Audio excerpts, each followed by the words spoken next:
नमस्कार। आप देख रहे हैं द पब्लिक वन में सुभाष चौधरी हूं। इससे पहले कि मैं अपनी बात शुरू करूं, आपसे गुजारिश है, अगर आपने द पब्लिक वन को सब्सक्राइब नहीं किया है तो इसे जरूर सब्सक्राइब कर हमारी मदद करें। तो चलिए अब शुरू करते हैं। नीट यूजी परीक्षा 2024 के विवाद को लेकर जो स्थितियां सामने आ रही हैं और एनटीए ने जो अपना पहली बार स्पष्टीकरण जारी किया है, उस पर हम आज बात करेंगे। और हम आपको पूरी जानकारी देंगे कि एनटीए ने छात्र छात्राओं के सवालों का क्या जवाब दिया है, क्योंकि मामला सुप्रीम कोर्ट में है और सुप्रीम कोर्ट से भी आज कुछ खास निर्णय आ चुका है उन छात्रों को लेकर जिन सेंटरों पर परीक्षाएं देर से हुई थी और पहले पेपर लिए गए थे, या फिर जिन लगभग 1600 विद्यार्थियों को ग्रेस मार्क्स एनटीए की ओर से दिया गया था, जिसको लेकर काफी हायतोबा मचा हुआ है। तो हम दो पार्ट में इस वीडियो को आपके सामने रखेंगे और इस एपिसोड में हम आपको बताएंगे कि एनटीए ने छात्र छात्राओं के सवालों का आखिर क्या जवाब दिया है, क्या स्पष्टीकरण दिया है और छात्र छात्रा क्या जानना चाहते थे एनटीए से। तो नीट यूजी परीक्षा 2024 का पेपर लीक होने और परीक्षा परिणाम में गड़बड़ी होने जैसे आरोप लगाए जाने लगे। अब इस मामले में पहली बार एनटीए यानी नेशनल टेस्टिंग एजेंसी ने छात्रों की दुविधा को दूर करने के लिए विस्तृत जानकारी साझा की है, जारी की है।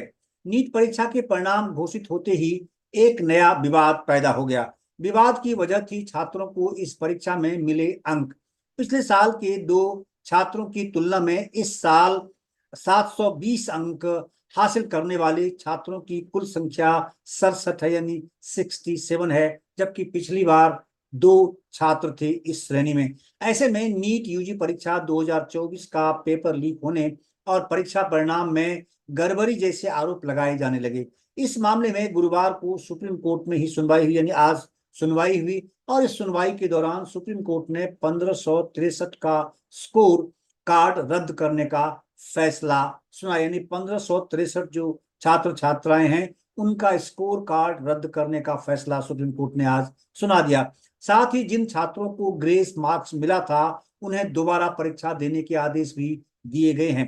कोर्ट ने अपने आदेश में कहा कि अगर इन बच्चों यानी जिनको ग्रेस मार्क्स मिले हैं ने दोबारा परीक्षा नहीं दी तो उन्हें जो ग्रेस मार्क्स मिले थे उन्हें हटाकर ही फाइनल नंबर तय किया जाएगा, उनका फाइनल नंबर वही मान लिया जाएगा, यानी ग्रेस मार्क्स खत्म करके। तो सुप्रीम कोर्ट में इस मामले की सुनवाई से पहले एनटीए ने छात्रों के आरोपों पर अपनी बात रखी थी। अब आपको मैं बताता हूं कि उस दौरान एनटीए की तरफ से क्या कुछ कहा गया था। सुनिए, उस सवाल को भी मैं वो बताऊंगा आपको और उसका जवाब एनटीए ने क्या दिया है उसकी भी जानकारी आपको देना चाहता हूं, क्योंकि जो एनटीए एस्पायरेंट्स हैं, मेडिकल में एमबीबीएस में एडमिशन लेना चाहते हैं, डेंटल में एडमिशन लेना चाहते हैं, जिन बच्चों के इस बार नहीं हुए हैं या उस उतने मार्क्स हासिल नहीं कर पाए हैं, आगे फिर आप एग्जाम देंगे अगले साल, तो फिर आपको इन सारी चीजों को जानना और समझना बहुत जरूरी है कि जिस एजेंसी के द्वारा ये परीक्षा आयोजित कराई जाती है उसकी क्या पॉलिसी है, उसके क्या उनके उनके कंडक्ट क्या है और उनके तौर तरीके क्या हैं। इन सवालों के जवाबों से संभवतः आपकी जानकारी दुरुस्त होगी और आप जागरूक होंगे। तो एनटीए ने 718 और 719 नंबर दिए जाने पर छात्रों को क्या जवाब दिया। जब नीट का परिणाम आया तो ज्यादातर छात्रों का ये आरोप था, यानी एनटीए का क्या कहना है वो मैं आपको अब बता रहा हूं।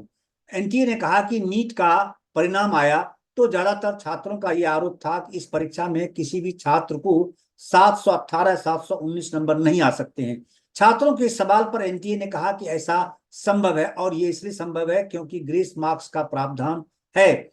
इस बार दो छात्रों को 718 719 अंक हासिल हुए हैं।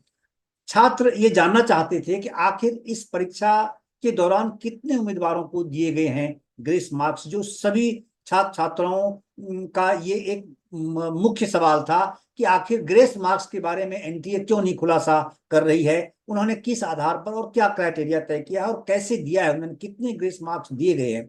तो एनटीए ने क्या जवाब दिया सुनिए। एनटीए ने इसे लेकर भी अपनी स्थिति साफ की है। एनटीए ने कहा है कि इस बार 1563 उम्मीदवारों को ही ग्रेस मार्क्स दिए गए हैं। ऐसा इसलिए किया गया है क्योंकि परीक्षा शुरू होने में देरी हो गई थी। और उसके बाद उनका कहना है कि लॉस ऑफ टाइम की वजह से, यानी जिन सेंटरों पर परीक्षाएं देर से शुरू हुई और समय पर ही उनके पेपर्स वापस ले लिए गए, यानी एक्स्ट्रा टाइम उनको नहीं दिया गया, तो उस मामले में क्या कहना है कि लॉस ऑफ टाइम की वजह से इन कैंडिडेट्स को ग्रेस मार्क्स दिए गए थे। साथ ही जिन 67 छात्रों को 720 में से 720 अंक मिले हैं, उनमें से 44 उम्मीदवारों ने फिजिक्स के पेपर को रिवीजन के लिए दिया हुआ था, जबकि इच्छा को समय बर्बाद होने की वजह से अतिरिक्त अंक दिए गए थे। कई छात्रों के अंकों में रिवीजन किए जाने की वजह से बढ़ोतरी दर्ज की गई है, ऐसा एनटीए का कहना है। अब दूसरा सवाल क्या था छात्रों का, क्या शीर्ष 100 छात्रों का वितरण एक विशेष छात्र या शहर में केंद्रित है? इसका जवाब क्या दिया एनटीए ने? इसके जवाब में एनटीए ने बताया कि टॉप 100 यानी 100 छात्रों को 17 राज्य और केंद्र शासित प्रदेश के 55 शहरों के कुल 89 केंद्रों पर लोकेट किया गया है। ये एनटीए ने पहली बार स्पष्ट किया है। उनमें से कौन से हैं? सवाई माधोपुर, जो राजस्थान के सेंटर। अब सवाल ये उठता है कि सवाई माधोपुर राजस्थान के सेंटर पर उस दिन क्या हुआ था, क्योंकि ये सेंटर भी विवाद के घेरे में आ गया है। इसको लेकर भी सोशल मीडिया पर काफी कुछ बातें की जा रही हैं। तो एनटीए ने बताया कि सेंटर सुपरिटेंडेंट ने गलती से हिंदी माध्यम के अभ्यर्थियों के लिए प्रश्न पत्र अंग्रेजी माध्यम की परीक्षा देने वाले को वितरित कर दिया था, और कहीं इसका उलट हो गया था, यानी अंग्रेजी की बजाय हिंदी, हिंदी की बजाय अंग्रेजी दे दिया गया था। दूसरा उनका कहना था कि प्रश्न पत्र की प्रतियां शाम करीब 4:25 बजे सोशल मीडिया पर अपलोड हो गई, यानी सोशल मीडिया पर ये जारी हो गई थी। ये जो प्रश्न पत्र, जो क्वेश्चन पेपर थे, जारी हो गए थे, जिससे यह धारणा बन गई कि पेपर लीक हो गया है। ये एनटीए का कहना है। अब अगला सवाल ये है कि क्या बिहार और गोधरा में पेपर लीक हुआ था? तो इस पर एनटीए ने क्या जवाब दिया? एनटीए ने इस पर कहा कि इन जगहों पर परीक्षा के दौरान कुछ मामले नकल करने से संबंधित हो सकते हैं, लेकिन ऐसा कहना कि वहां पेपर लीक हुआ, ये पूरी तरह से गलत है। यानी इन सेंटरों पर किसी भी तरह की धांधली की आशंका से ये इनकार नहीं कर रहे हैं, लेकिन ये कह रहे हैं कि पेपर लीक नहीं हुआ है। अब अगला सवाल क्या है, इस साल इतने छात्रों को एक साथ 720 अंक कैसे आ गए, ये छात्र छात्रा जानना चाहते हैं। इस पर एनटीए ने क्या कहा? छात्रों के इस सवाल पर एनटीए ने कहा कि ऐसा इसलिए संभव हुआ क्योंकि बीते कुछ वर्षों की तुलना में इस बार उम्मीदवारों की संख्या भी काफी ज्यादा थी, लिहाजा पास होने वाले और 720 अंक हासिल करने वालों की संख्या में भी इजाफा देखने को मिला है, ये एनटीए का कहना है। अब अगला सवाल छात्रों की ओर से जो दिया गया था, कई ऐसे मामले भी आए जहां पेपर सॉल्व गिरोह ने उम्मीदवारों से लाखों रुपए लेकर उनकी जगह पर परीक्षा दी, इस प्रकार की आशंका जताई गई। जो इस प्रकार की बातें सोशल मीडिया पर बड़ी तेज गति से पिछले 10 दिनों में तैरी है। तो इस पर एनटीए ने क्या कहा? एनटीए ने कहा कि एनटीए ने ऐसा करने वालों के खिलाफ मामला दर्ज किया है। कई जगह पर राज्य की पुलिस ने ऐसे अपराधियों के खिलाफ एफआईआर भी लॉन्च की है। अगला सवाल क्या है, आखिर किस वजह से तय तारीख से पहले परीक्षा परिणाम क्यों घोषित किए गए? यानी 4 जून तय की गई थी परीक्षा के लिए, जो निर्धारित तिथि थी, लेकिन उससे पहले एनटीए ने आखिर नीट यूजी 2024 के परीक्षा परिणाम क्यों घोषित कर दिए गए, इसको लेकर के भी लोगों के मन में आशंका है और सवाल खड़े कर रहे हैं कि समय से पहले जारी करके इसका मतलब है कि जो धांधली हुई थी, जो अनियमितताएं हुई थी, जो पेपर लीक हुए थे, इन सारी खामियों को दबाने के लिए, छिपाने के लिए, इलेक्शन के परिणाम भी उस दिन आने थे, लोकसभा चुनाव 2024 के, तो उससे ये चीज दब कर रह जाएगी, इस पर बहुत ज्यादा फोकस लोगों का नहीं होगा, इस पर नजरें नहीं जाएंगी, इसलिए नीट ने ऐसा किया। इस प्रकार छात्र छात्राओं का कहना है। और कोचिंग सेंटर्स जो चलाने वाले, कोचिंग सेंटर जो संचालक हैं, जो टीचर हैं, प्रोफेसर हैं, जो इस पेशे से जुड़े हुए लोग हैं, उनका भी ये था कहना, उनकी भी आशंका यही थी। तो इस पर एनटीए ने क्या कहा, सुनिए। एनटीए ने कहा कि नीट यूजी 2024 के साथ साथ एनटीए द्वारा आयोजित किए जाने वाले सभी परीक्षाओं का परिणाम आंसर की चैलेंज पीरियड के बाद ही घोषित किया गया है। परिणाम को दूसरे जगह होने वाली काउंसलिंग और एडमिशन प्रोसेस को ध्यान में रखकर ही पहले घोषित किया गया है, ये एनटीए का कहना है। यानी मिला जुला जवाब है उनका, बहुत स्पष्ट जवाब नहीं है, इससे आशंका दूर नहीं होती है। अगला सवाल था, गलत परिणाम जारी करने को लेकर जो भी दावे किए जा रहे हैं उस पर क्या कहेंगे? इस पर एनटीए ने क्या कहा, सुनिए। एनटीए ने कहा कि एनटीए को इस बात की जानकारी है कि ऐसे कुछ मामले हैं जहां उम्मीदवारों ने अपने स्कोर कार्ड और ओएमआर सीट को गलत तरीके से दिखाते हुए ये दावा किया है कि एनटीए ने ही गलत परिणाम घोषित किए हैं। ये एनटीए ने कहा। अब अगला सवाल था कि कई वायरल वीडियो में ऐसा दावा किया गया है कि अंक देने में भेदभाव किया गया है, परिणाम ऑनलाइन उपलब्ध नहीं है और साथ ही उन्हें फटे हुए ओएमआर आंसर शीट मेल के माध्यम से भेजे गए हैं।